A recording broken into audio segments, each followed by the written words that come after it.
പാട്ടാണ്. എല്ലാവരും എനിക്ക് വേണ്ടി പ്രാർത്ഥിക്കുക.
Josco Indian voice season 2 elimination എപ്പിസോഡാണ് ഇവിടെ നടക്കുന്നത്. അടുത്തതായി നമുക്ക് ചിമ്മു ഇപ്പൊ ആദ്യം ചോദിച്ചപ്പോ പറഞ്ഞു ശരിക്കും പാടിയില്ല എന്ന് പറഞ്ഞു. എന്തുകൊണ്ട് അങ്ങനെ പറഞ്ഞു? വിചാരിച്ച പോലെ പാടാൻ പറ്റിയെന്ന് തോന്നുന്നു. എവിടെയൊക്കെ വിചാരിച്ച പോലെ പാടാൻ പറ്റിയില്ല?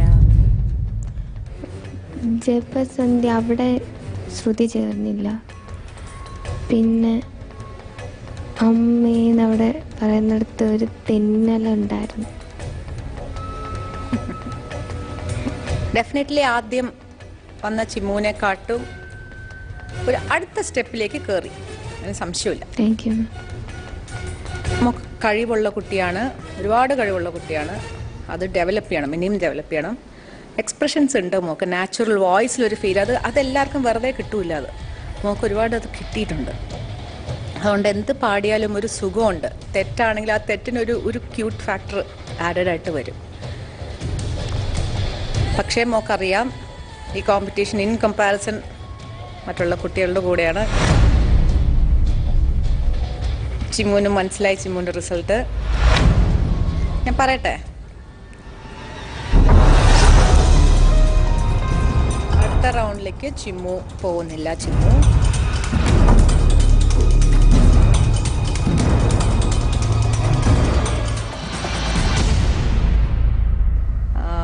ഞങ്ങൾ ചിമ്മുവിനെ മിസ് ചെയ്യും. കാരണം ഞങ്ങൾക്ക് ഇനിയും ചിമ്മുവിനെയും ട്രെയിൻ ചെയ്ത് മുന്നോട്ട് കൊണ്ടുവരണം എന്നുള്ള ആഗ്രഹം കൊണ്ട്. ചിമ്മുവിന് അതിനുള്ള കഴിവുണ്ട്. പക്ഷേ ചിമ്മു ഇന്ന് പെർഫോം ചെയ്ത് അത്രയും ശരിയായിട്ടില്ല. അപ്പോൾ Chimmu you are out. So sorry. വളരെയധികം സങ്കടമുണ്ട്. ഞങ്ങളെല്ലാവരും ക്രൂ എല്ലാവരും മിസ് ചെയ്യും ചിമ്മുവിനെ. എല്ലാവരും ഇത് തന്നെ പറഞ്ഞിരുന്നു, ആരൗട്ടാവോ ചിമ്മു പോവോ ചേച്ചി എന്നൊക്കെ ചോദിച്ചു കുറേ പേര്. എല്ലാവരുടെയും കണ്ണിൽ ഉണ്ണിയാണ്. വളരെയധികം ക്യൂട്ട്നെസ് ഫാക്ടറുള്ള കുട്ടിയാണ്. ബട്ട് ഈ ജേർണി എന്ന് പറഞ്ഞാൽ ഇവിടെ ഇതൊരു കോമ്പറ്റീഷനാണ്. എന്ത് ചെയ്യാൻ പറ്റും? നമുക്ക് നമ്മുടെ ഇമോഷൻസ് മാത്രമല്ലല്ലോ, നമുക്ക് ചിമ്മുവിന് ഇഷ്ടമാണെന്ന് പറഞ്ഞിട്ട് അടുത്ത ലെവലിലേക്ക് കൊണ്ടുപോകാൻ പറ്റില്ല. ബിക്കോസ് പാട്ട് എങ്ങനെ പാടിയെന്ന് വെച്ച് ഉള്ള ഒറ്റ ഒരു കാര്യമാണ്. So it's okay. Chimmu, mock എന്ത് തോന്നി? 5 പേര് പാടിയില്ലേ? നിങ്ങൾ 5 പേര് പാടി. മോക്ക് എങ്ങനെ തോന്നി മോള് പാടി? ഇത് നോക്കുമ്പോൾ ആരാണ് ഇവരിൽ കുറച്ച് പാടി ആരായിട്ട് തോന്നുന്നു മോക്ക്? ആണോ? തോന്നുന്നുണ്ടോ മോക്ക്? ഞങ്ങൾക്കൊക്കെ കുറേ ഇഷ്ടമാണ് ചിമ്മുവിനെ കേട്ടോ, കുറേ ഇഷ്ടമാണ്. മോളുടെ സത്യമാണ്. ചേച്ചി അടുത്തൊക്കെ ഞാനെന്താ പറഞ്ഞുകൊണ്ടിരുന്നത്. നമ്മുടെ വീട്ടിലൊരു കുട്ടിയുടെ കൂട്ടാണ് ചിമ്മു. അതുകൊണ്ട് മോക്ക് എന്തൊക്കെയാലും എന്താ പറയണ്ടേ, ഒരു നല്ല ഭാവിയുണ്ട്. മോള് വളരെ കുട്ടിയല്ലേ, കുഞ്ഞാണ് ഞങ്ങളുടെ ഇവിടുത്തെ. അപ്പോൾ എന്താ പറയണ്ടേ, ഒരു നല്ല ലെവലിൽ മോള് വളരണം.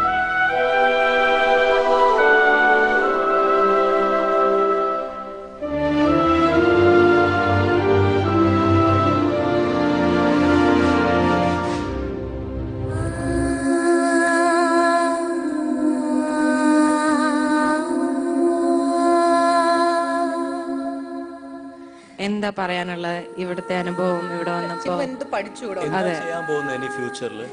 പാട്ടിൽ തന്നെ ഒത്തിരി എന്താ പറയാ, കുറച്ച് ഒത്തിരി പഠിക്കണം എന്ന് ആഗ്രഹമുണ്ട് പാട്ട്.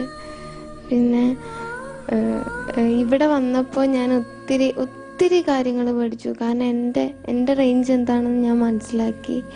പിന്നെ അതുപോലെ ഇവിടെ ഏറ്റവും ഒത്തിരി പേരെ ഞാൻ മിസ് ചെയ്യും. ഫസ്റ്റ് എൻ്റെ ഫ്രണ്ട്സ്, പിന്നെ രഞ്ജിനി ചേച്ചി, പിന്നെ ഇത്രയും നല്ല ജഡ്ജസ്, പിന്നെ ഓർക്കസ്ട്ര ചേട്ടൻ, സുശാന്ത് ഏട്ടൻ. ഞാൻ മ്യൂസിക്കിൽ മുമ്പോട്ട് പോകും. പിന്നെ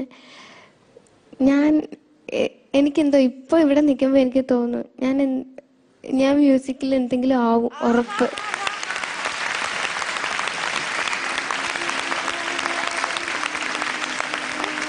ഞാൻ ഇനി ഇവിടുന്ന് പോയിട്ട് ഞാൻ പാട്ട് ഒരിക്കലും നിർത്തത്തില്ല. ഞാൻ ഇതിലും ഇതായിട്ട് തിരിച്ചു വരും. പിന്നെ സാർ എന്നെ പിയാനോ പഠിപ്പിക്കാൻ ആക്കിയിട്ടുണ്ട്. അത് ഞാൻ നന്നായിട്ട് പഠിക്കും. ഇനി ഇപ്പൊ പോയി പഠിക്കാം. അടുത്തതായി നമ്മുടെ റൗണ്ട് വരുന്നത് രവീന്ദ്രൻ ഹിറ്റ്സ് ആണ്. അതിൽ ചിമ്മു പാടാൻ വെച്ചിരുന്ന പാട്ടാണ് ആദ്യ വസന്തമേ. അപ്പൊ അതിന് 4 വരി ചിമ്മുകൂടെ പാടുന്നതായിരിക്കും നമുക്ക് വേണ്ടി ഒരു പാർട്ടിംഗ് ഗിഫ്റ്റ് എന്ന നിലയിൽ.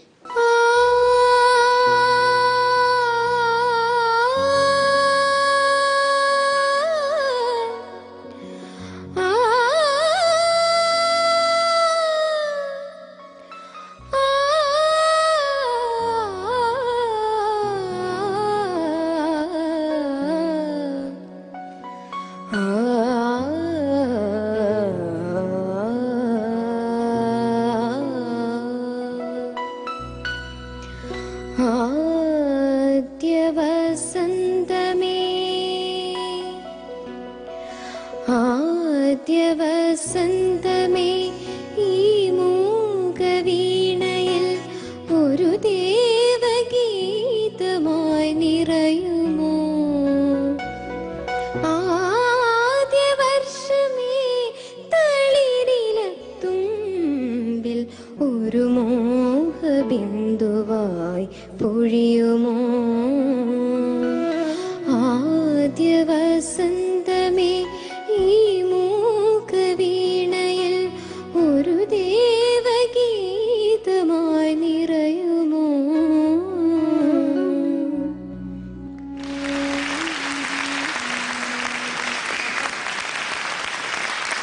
ചിമ്മു, പിയാനോ ഒക്കെ പഠിക്കുവോ? പഠിക്കാം. ഉറപ്പാണോ? അപ്പോൾ അത് പഠിക്കുന്നതിന്റെ ഭാഗമായിട്ട് ജോസ്കോ ഇന്ത്യൻ വോയിസ് സീസൺ 2ന്റെ ഒരു ഗിഫ്റ്റ് ഉണ്ട്.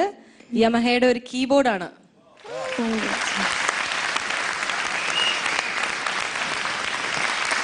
ഹാപ്പി ആയോ? ഹാപ്പി ആയി? ഓക്കെ. പിന്നെ ചിരിച്ചു കളിച്ച് പോയി എല്ലാവരുടെ അടുത്തും സംസാരിക്കൂ. എല്ലാവരും താരം വെയിറ്റ് ചെയ്യല്ലേ?